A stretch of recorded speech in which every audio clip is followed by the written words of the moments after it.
السلام علیکم ورحمۃ اللہ وبرکاتہ۔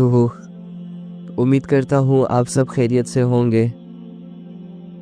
امید کرتا ہوں کہ آپ اللہ کو راضی کرنے کی کوششوں میں لگے ہوں گے، اپنی زندگیوں کو قیمتی بنا رہے ہوں گے، اللہ کی نعمتوں کا خوب شکر ادا کرتے ہوں گے، اللہ سے راضی ہوں گے اور اللہ آپ سے راضی ہوگا انشاءاللہ۔ میرے بھائیوں، میری پیاری بہنوں، اس دنیا کی سب سے بڑی حقیقت اللہ ہے، اس دنیا کی سب سے بڑی طاقت اللہ ہے، اس دنیا کی سب سے عظیم ذات اللہ ہے، اور اس اللہ نے ہمیں بہت مختصر سے وقت کے لیے اس دنیا میں پیدا کیا۔ ہم ایک ایک کر کے اپنے رب کی طرف لوٹ کر جا رہے ہیں، ہماری آنکھوں کے سامنے، کبھی ہمارے رشتہ داروں میں، تو کبھی ہمارے دوستوں میں، تو کبھی ہمارے ہمسایوں اور آس پاس پڑوس میں، ایک ایک کر کے انسان اپنے رب کی اور چل رہا ہے۔ لمیٹڈ ٹائم جو اللہ رب العزت نے ان کو دیا، ختم کر کے اسی کے پاس جا رہا ہے نہ چاہتے ہوئے۔ تو یہ ٹائم پیریڈ جو اللہ رب العزت نے ہر انسان کو دیا ہے، اس زندگی میں رہنے کا جو موقع اللہ نے اپنی مرضی سے انسان کو دیا ہے، وہ آہستہ آہستہ کر کے ختم ہو رہا ہے، ہم پر بھی ختم ہو رہا ہے، جس کی ایک بہت بڑی مثال، ایک بہت بڑا ثبوت آج کا دن تھا۔ اللہ نے صبح ہمیں جگایا، پھر ہمارے سامنے صبح کے نقشے کو ختم کر کے دن کا نقشہ لایا، دن کے نقشے کو ختم کر کے رات کا نقشہ لایا، اور یہ ابھی رات بھی آہستہ آہستہ گزر رہی ہے۔ یہ رات اور دن کا آنا، یہ پوری دنیا پہ یہ اندھیرا چھا جانا، پھر یہ اندھیرا ختم ہو جانا، پھر یہ لوگوں کا سو جانا، اور بہت سارے لوگوں کا پھر اٹھ جانا، اور کچھ لوگوں کا نہ اٹھنا، یہ ساری چیزیں ایک نشانیاں ہیں اللہ رب العزت کی ذات کو پہچاننے کا، اللہ کی طاقت اور قدرت کو جاننے کا۔ لیکن اگر کوئی اس پر غور کرے، اگر کوئی اپنی زندگی کی فکر کرے، اگر کوئی اپنی زندگی کی حقیقتوں سے ملنا چاہے، تو یہ رات اور دن کا آنا جانا، یہ Monday, Tuesday, Wednesday, Thursday, Friday کا آنا جانا، یہ جنوری، فروری، مارچ، اپریل، مئی، جون، ان مہینوں کا آنا جانا، یہ 2020، 2023، یہ سال جو آ رہے ہیں، گزر رہے ہیں، ان میں بہت بڑی بڑی نشانیاں ہیں ایک عام سے انسان کے لیے، جس کے سینے میں دل ہوتا ہو، جس کی عقل روشن ہو، جس کے دل میں ہدایت کی طلب ہو، وہ ان سارے دھوکوں سے اپنے لیے ایک بہت بڑا سبق حاصل کر لیتا ہے۔ لیکن جن کی زندگیاں غفلتوں میں ہوتی ہیں، ان کو کوئی پرواہ نہیں ہوتی، رات آتی ہے، دن آتا ہے، اٹس اوکے، نو میٹر، ان کو کوئی پرواہ نہیں ہوتی، بارش ہو رہی ہے، دھوپ ہے، کیا ہے، اللہ کی کسی بھی نشانی پر اس کی نگاہ نہیں جاتی، غافل رہتا ہے۔ بس دو چار زندگی کے کام ہوتے ہیں جو ان کو بہت امپورٹنٹ لگتے ہیں، جیسے کہ پیسے کمانا، ڈرائیونگ کرنا، جاب کرنا، بزنس کو چلانا، بیوی، گھر اور بچوں کی رسپانسبلٹیز کو پورا کرنا۔ بس یہ 5-6 ایکٹیویٹیز اس نے اپنے لیے مقصد بنائی ہوتی ہے، اور انہی مقصد میں اس کی پریشیس لائف گزر رہی ہوتی ہے۔ خوش ہوتا ہے، مطمئن ہوتا ہے، سم ٹائمز پریشان بھی ہو جاتا ہے انہی نقشوں میں، لیکن تب بھی اللہ رب العزت یاد نہیں آتے۔ تو یہ پرلے درجے کے غافل ہوتے ہیں جن کو اللہ یاد نہ آئے، اور دنیا اللہ سے مانگ مانگ کر وہ گزار رہے ہوں۔ تو اللہ تعالیٰ سے دعا ہے کہ اللہ تعالیٰ ہمیں غفلت کی زندگیوں سے بچائے۔ اللہ رب العزت سے ہم خوب دعائیں کریں کہ اللہ تعالیٰ ہمیں ہدایت والی زندگی عطا فرمائے۔ ہماری زندگیاں آہستہ آہستہ کر کے ختم ہو رہی ہیں، آج ہم ایک دن اور اللہ کے قریب چلے گئے، آج ہم ایک دن اور جہنم نہیں، اللہ سے جنت کی امید ہے۔ آج ہم ایک اور دن آخرت کے قریب چلے گئے، آج ہم ایک اور دن دنیا سے فائدہ اٹھا لیے، کھا لیا، پی لیا، گھوم لیا، مل لیا، لوگوں سے باتیں کر لی، خوب ہزاروں کی تعداد میں باتیں کی ہوں گی آج ہم نے۔ جب سے اٹھے ہیں اب تک ہم نے بہت سارے چہروں کو بھی دیکھا ہوگا، کوئی خوش ہوگا، کوئی پریشان ہوگا، دنیا کی بہت ساری ڈسکشن ہم نے کی ہوں گی، لیکن گزر گیا دن، چلے گئے ہم اپنے قبر کے ایک قدم اور قریب، اپنی موت کے اور قریب۔ اب اس میں خوش نصیب انسان تو وہ ہے جس نے آج کے دن اللہ کو راضی کیا، خوش نصیب انسان وہ رہا جس نے آج کی 5 وقت کی نمازیں اپنے ٹائم پر پڑھی، خوش نصیب انسان وہ رہا جس کے سامنے حرام آیا لیکن اس نے حرام کو اگنور کیا اور حلال پہ اکتفا کیا، خوش نصیب انسان وہ ہے کہ جس کے سامنے آج اللہ کے حکم ٹوٹتے ہوئے اس کی نظروں کے سامنے آئے اور اس نے جا کر اپنی ایفرٹ سے، اپنی طاقت سے اس کو روکا، اور اس پر بھی دن گزر گیا۔ اور دوسری جانب بد نصیب ہے وہ شخص جس کے سامنے آج کے دن زنا کا موقع آیا تو اس نے فوراً سے زنا کر لیا، جس کے سامنے آج شراب کا موقع آیا تو اس نے فوراً سے شراب پی لی، جس کے سامنے آج 1,00,000-2,00,000 کا دھوکہ آیا تو اس نے فوراً سے وہ 1,00,000-2,00,000 اپنی جیب میں ڈال کر نظروں کو چرا کر گھر ہو لیے۔ بد نصیب ہے وہ شخص جس نے آج کی زندگی کو، جو اللہ رب العزت نے صبح سے لے کر اب تک ہمیں دی، وہ ایسی گزاری کہ اس میں اس کو اللہ یاد ہی نہ آیا ہو۔ بد نصیب ہے وہ انسان جس نے آج کی نمازوں کو قضا کیا۔ بد نصیب ہے وہ انسان جس کے سامنے اللہ کی بہت بڑی بڑی نیکیاں آئیں، کر سکتا تھا، فری تھا بالکل، ٹائم بھی تھا اس کے پاس، طاقت بھی تھی اس کے پاس، صحت بھی تھی اس کے پاس، لیکن اس نے وہ نیکیاں نہیں کی، ان نیکیوں کو چھوٹا جانا اور ان نیکیوں کو کرنے سے قاصر رہا، اگنور کر دیا۔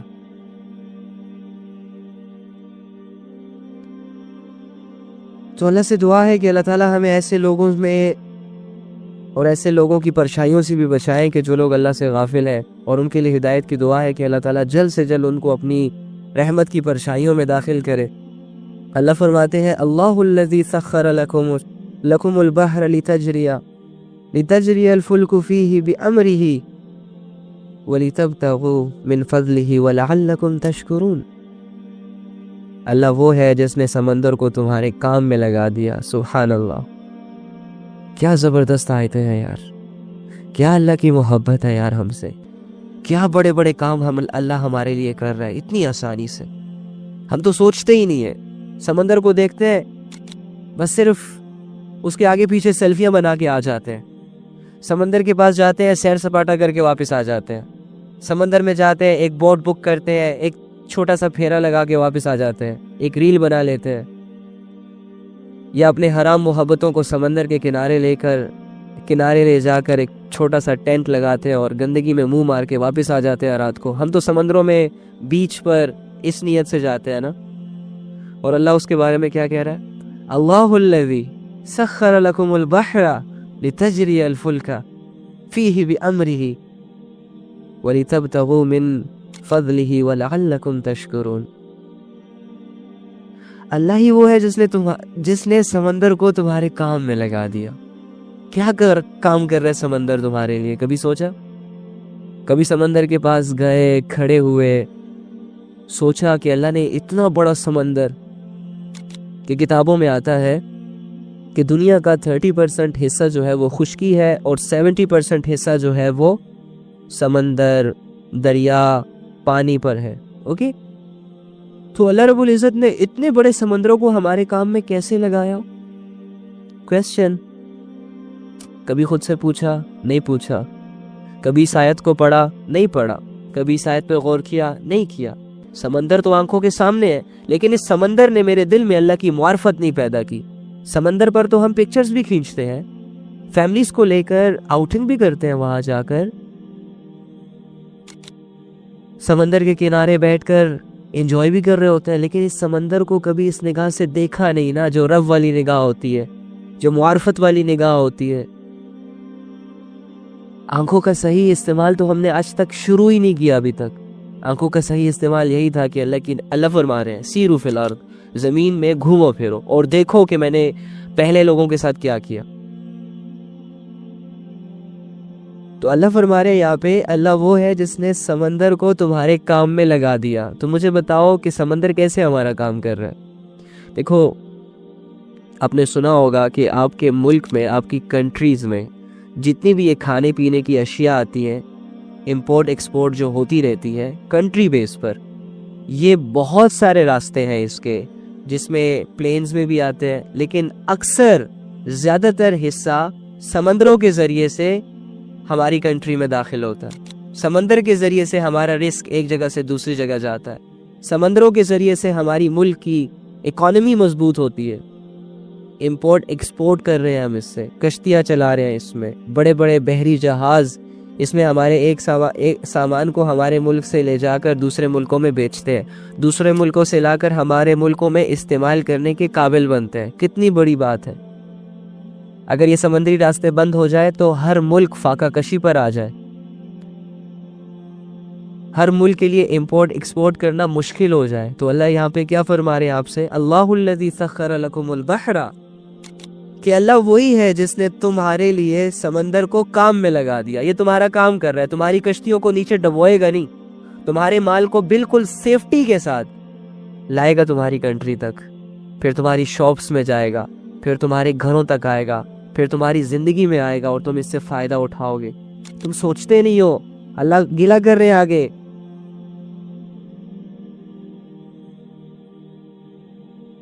تاکہ اس کے حکم سے اس میں کشتیاں چلے. اب دیکھو یہ جو کشتیاں چلتی ہے، ہمیں تو یہ لگ رہا ہوتا ہے کہ اسے کوئی پائلٹ چلا رہا ہوتا ہے، جو کشتی کا پائلٹ ہوتا ہے وہ چلا رہا ہوتا ہے، لیکن اللہ کیا کہہ رہا ہے کہ میرے حکم سے چلتی ہے، اور تاکہ تم اس کا فضل تلاش کرو. اب فضل کیا ہے؟ سمندروں کے اندر مچھلیاں، خزانے، ہیرے نکل رہے ہیں یہاں سے، جوہرات نکل رہے ہیں یہاں سے، بڑے بڑے خزانے نکل رہے ہیں یہاں سے، رزق نکل رہا ہے یہاں سے. کتنے لوگ ہیں جو سمندروں میں سے مچھلیاں پکڑ پکڑ کر ان کو بیچتے ہیں، پھر اپنے گھر والوں کو کھانا کھلاتے ہیں. کتنے ایسے لوگ ہیں جو سمندر کے اندر وہ جو سپی ہوتی ہے، کیا ہوتی ہے، وہ چھوٹی چھوٹی موتی جو نکلتے ہیں، اس کے پھر جیولریز بنتی ہے، اور وہ جیولریز کی پھر اتنی بڑی سطح پر پھر امپورٹ ایکسپورٹ ہوتی ہے، جس کی وجہ سے دولت آتی ہے، ویلتھ آتا ہے، پیسہ آتا ہے. یہ اللہ کے خزانے ہیں، اللہ نے سارے تمہارے کام میں دے دیے، نالج دے دیا تمہیں. اگر اللہ رب العزت تمہیں سمندر کی گہرائیوں کا نالج ہی نہ دیتے تو کیا کرتے؟ ایک بہت بڑی دولت سے محروم رہ جاتے، بہت بڑے رزق سے محروم رہ جاتے. اگر ان سمندروں کو اللہ آرڈر دیتے کہ کوئی بھی کشتی تمہارے اوپر چلے تو فوراً اسے ڈبا دینا، تو مجھے بتاؤ کیسے سفر کرتے آپ سمندر میں؟ کیسے جاتا آپ کا سامان ایک ملک سے دوسرے ملک؟ لیکن یہ اللہ کے فضل سے سب کچھ چل رہا ہے. چپ چاپ سمندر تمہاری کشتی اور اس میں موجود تمہارے سامان کا بوجھ اپنے اوپر برداشت کرتا ہے، اور تمہارے فائدے کو نقصان نہیں دیتا، اللہ کے حکم سے، اللہ کے فضل سے. تو اللہ رب العزت اتنے بڑے بڑے نقشوں کو، سمندر کی طاقت آپ کو معلوم نہیں ہے. 2 فیٹ آگے جاؤ تو وہ آپ کو اپنے پیٹ میں لے لے گا اور پھر باہر نہیں چھوڑے گا، مار کے چھوڑے گا، تمہاری سانسوں کو ختم کر کے تمہیں اوپر لے آئے گا. سمندر کی طاقت اتنی بڑی ہے. بڑے بڑے جہازوں کو یہ اندر ڈبو دے تو اس کا نام و نشان پتہ نہیں چلتا کہ یہاں کوئی کشتی چلی بھی تھی. اس کی گہرائیوں کی کوئی پیمانہ نہیں ہے کہ اس کی گہرائیوں کو ناپا جائے کہ سمندر کے اندر کتنی گہرائیاں پائی جاتی ہیں.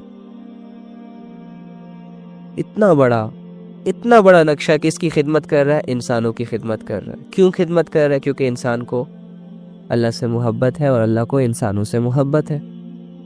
انسان کمزور ہے، اللہ یہ جانتا ہے، اور اللہ طاقتور ہے، اللہ یہ بھی جانتا ہے. وَسَخَّرَ لَكُم مَّا فِي السَّمَاوَاتِ وَمَا فِي الْأَرْضِ جَمِيعًا مِّنْهُ، اور آسمانوں اور زمینوں میں جو کچھ ہے اس سب کو اس نے اپنی طرف سے تمہارے کام میں لگا رکھا ہے. إِنَّ فِي ذَلِكَ لَآيَاتٍ لِقَوْمٍ يَتَفَكَّرُونَ. اللہ فرما رہے ہیں کہ آسمانوں اور زمینوں میں جو کچھ ہے اس سب کو اس نے اپنی طرف سے تمہارے کام میں لگا رکھا ہے. یقیناً اس میں ان لوگوں کے لیے بڑی نشانیاں ہیں جو غور و فکر سے کام لیں. دیکھو زمین میں کیا ہے، سوچو. آسمان میں کیا ہے، سوچو. یہ سورج، سب سے بڑی چیز سورج. اگر یہ سورج نہ ہوتا تو مجھے بتاؤ آپ لوگ ایک دوسرے کی شکلیں کیسے دیکھتے؟ مجھے بتاؤ آپ راستوں پر کیسے چلتے؟ مجھے بتاؤ آپ کیسے دکانداری کرتے؟ مجھے بتاؤ آپ کیسے پڑھتے، کیسے اسکول جاتے، کیسے یونیورسٹیوں میں جاتے؟ اگر دن ہی نہ ہوتا، سورج نہ ہوتا تو دن نہ ہوتا، کیسے کماتے، کیسے ملکوں کا سفر کرتے، کیسے ایک دوسرے کے گھروں میں جاتے؟ جب سورج نہیں ہوگا، دن نہیں ہوگی، روشنی نہیں ہوگی، سسٹم دھرم کے برہم ہو جائے گا. لیکن اللہ نے تمہارے لیے پوری دنیا کو روشن کر دیا ایک لمیٹڈ ٹائم کے لیے. یہ بھی نہیں کہ بس روشن ہو گیا تو اب ساری عمر روشن رہے. اگر ساری عمر روشن رہے سورج، یعنی دن ہی رہے، تو سورج کی گرمی سے تو پہاڑ پگھل جائیں گے. ایسا کرنے سے تو درختوں کو آگ لگ جائے گی. سمندر کا پانی ٹھنڈا ہونے کے بجائے گرم ہو جائے گا کچھ ہی دنوں میں، کچھ ہی مہینوں میں. آپ نے شاید کوئی ایک ایکسپیریمنٹ کیا ہو 5th کلاس میں. ہمیں سورج کی ذریعے سے پیپر پر آگ لگانا سکھائی جاتی تھی. سورج کی روشنی سے پیپر پر کیسے آگ لگانا ہے یہ ہمیں سکھایا جاتا تھا. ہم ایک پیپر لیتے تھے سامنے اور ایک شیشہ، آئینہ یا پھر ایک ڈائمنڈ وہ ہاتھ میں پکڑ کے اس کا رخ سورج کی طرف کرتے تھے اور اس کے نیچے ایک پیج رکھتے تھے. تو سورج کی روشنی جب اس ڈائمنڈ پر پڑتی تھی یا اس آئینے میرر پر پڑتی تھی، جب وہ ریفلیکس ہو کے اس پیج پر آتی تھی تو یہ پیج تھوڑی ہی دیر بعد جل جاتا. تھوڑی دیر بعد اس پیج کو آگ لگ جاتی، ہلکی ہلکی سی. تو مجھے بتاؤ، اگر ساری عمر یہ سورج رہتا ہمارے سروں پر اور یہ رات نہ آتی، یہ اندھیرا نہ آتا، یہ جو ابھی ساری دنیا کو اس نے اپنی لپٹ میں لے لیا، رات ہو گئی، دکانیں بند ہو گئے، لوگ اپنے اپنے گھروں کو چلے گئے، بزنس ختم ہو گئے، سکون کی نیند لے رہے سارے اپنے گھروں میں. اگر یہ رات نہ ہوتی اور یہ سارا دن سورج ہی ہوتا تو درختوں کو آگ نہ لگ جاتی؟ سمندر کا پانی کتنا گرم ہو جاتا، زمین کتنی گرم ہو جاتی، اس پر چلنا مشکل ہو جاتا. آپ پاؤں رکھتے یا آپ کے چپلوں کو جلا دیتی. سورج تو آگ ہے نا بھائی. تو اللہ رب العزت حکیم ہے، فاتر ہے، جانتے ہیں، علیم ہے، محبت کرتے ہیں انسان سے. انسان کو کسی بھی دکھ والے نقشے سے نہیں گزارنا چاہتے، انسان کو کسی بھی پرابلم سے نہیں گزارنا چاہتے. تو اللہ رب العزت کچھ دیر کے لیے سورج کی روشنی، پھر اس سورج کی روشنی کو ہٹا کر رات کا اندھیرا لے آتے ہیں. کس کے لیے؟ آپ لوگوں کے لیے، آپ لوگوں کے بھلے کے لیے، آپ لوگوں کے فائدے کے لیے. اتنے بڑے بڑے نقشے، اتنے ایزیلی سب کچھ ہو رہا ہے. ایک دکان کی چیزیں بکھری ہوئی ہو نا تو شاید اسے سمیٹنے میں بھی آپ کو گھنٹے لگ جائیں. ایک گھر جب بکھرا ہوا ہوتا ہے، بچے ہوتے ہیں شرارتی ہوتے ہیں، وہ گھروں کی چیزوں کو ادھر ادھر جب پھینکتے ہیں، کبھی کچن کی چیزوں کو پھینکتے ہیں، کبھی باہر ٹی وی لانچ میں ادھر ادھر ہلا گلا کر رہے ہوتے ہیں، تو پورا گھر جب بکھر جاتا ہے اور صاف کرنے والا، صحیح کرنے والا صرف ایک شخص ہو تو اس ایک شخص کو گھنٹوں لگ جاتے ہیں گھر کی دوبارہ سیٹنگ کرنے میں. اور دیکھو اللہ رب العزت پل بھر میں رات لے آتا ہے، پل بھر میں دن لے آتا ہے. پل بھر میں سورج کو حکم دیتا ہے نکلا، پل بھر میں رات کو حکم دیتا ہے آجا. تو یہ سب اللہ رب العزت کی مرضی سے ہو رہا ہے. اور کس کے لیے ہو رہا ہے؟ آپ کے لیے ہو رہا ہے، آپ کے بھلے کے لیے ہو رہا ہے، آپ کے فائدے کے لیے ہو رہا ہے. اللہ کو آپ سے محبت ہے، اس لیے یہ سب کچھ کر رہے ہیں اللہ رب العزت. اور اللہ رب العزت صرف آپ سے ایک ڈیمانڈ کر رہے ہیں، میری مانو. کیوں مانو؟ فرشتے بھی یہ اللہ تیری مان رہے ہیں، ساری مخلوق تیری مان رہی ہے، درخت تیرے آگے سجدہ کرتے ہیں، پہاڑ تیرے خوف سے روتے ہیں، پتھر تیری تسبیح کرتے ہیں، سمندر کے اندر مچھلیاں تجھے یاد کرتی ہیں. اللہ اتنی ساری مخلوق تو ہے آپ کو یاد کرنے کے لیے. جی بالکل، اسی لیے تو میں چاہتا ہوں کہ تم بھی مجھے یاد کرو. جب یہ سارے لوگ، یہ ساری مخلوق میری تابعداری کر رہے ہیں تو تم انوکھے مت بنو میری نافرمانی کر کے. تم بھی میری فرما برداری کرو، تم بھی مجھ سے ڈرو، تم بھی میرے آگے رو، تم بھی میری عبادت کرو، تم بھی میری تسبیح کرو. کیوں کروں؟ تاکہ تم کامیاب ہو جاؤ، تاکہ تمہیں میں مل جاؤں. اور جب تمہیں میں مل جاؤں گا تو تمہیں دنیا بھی مل جائے گی، آخرت بھی مل جائے گی. میرا ہونا تمہاری زندگی میں اتنا زیادہ میٹر کرتا ہے. مجھے دور کرو گے زندگی سے تو تمہیں کوئی دکھ نہیں دے پائے، کوئی سکھ نہیں دے پائے گا. تمہارے دکھوں کو کوئی سکھ میں تبدیل نہیں کر پائے گا. تمہاری راحت کا ذریعہ کوئی نہیں بن پائے گا. میں ہی تیرا سب کچھ، میں ہی تیرا خدا، میں ہی تیرا الہ، میں ہی تیری خوشیوں کی وجہ، میں ہی تجھے کامیاب کرنے والا، میں ہی تجھے نیند دینے والا، میں ہی تجھے پیدا کرنے والا، میں ہی تجھے زندگی دینے والا، میں ہی تیری سانسیں چلانے والا، میں ہی تجھے رزق دینے والا، میں ہی تجھے موت دینے والا، اور میں ہی تجھے موت کے بعد دوبارہ کھڑا کرنے والا. تیری زندگی تو مانے یا نہ مانے میٹر کرتی ہے، مجھے لے کے میٹر کرتی ہے. اللہ کو لے کے ہر انسان کی زندگی میٹر کرتی ہے. وہ الگ بات ہے اگر میں اپنی آنکھیں چرا لوں، میں ڈھیٹ بن جاؤں، میں بدتمیز بن جاؤں، میں اگنور کرنے والا انسان بن جاؤں، تو یہ میری اپنی ہٹ دھرمی ہوگی، یہ میری اپنی نفس کی چاہت ہوگی کہ میں اتنے عظیم رب سے کیسے دور جا سکتا ہوں، جس نے میرے لیے رات بنائی، جس نے میرے لیے دن بنایا، جس نے میرے لیے اتنے بڑے سمندر کو میرے کام میں لگا دیا. میں ایسے رب سے کیسے دور جا سکتا ہوں؟ میں تو سوچ بھی نہیں سکتا، کوئی انسان بھی نہیں سوچ سکتا جس کے اندر عقل ہے، جس کے دلوں میں اللہ کی محبت ہے اور معرفت ہے تھوڑی سی. جو زبان سے اللہ کا نام لے سکتا ہے وہ دل میں بھی اللہ کا یقین بٹھا سکتا ہے. جو اپنی آنکھوں سے اللہ کی نشانیوں کو دیکھ سکتا ہے وہ ان آنکھوں سے دیکھ دیکھ کر ان نشانیوں کی قیمت بھی دل میں بٹھا سکتا ہے.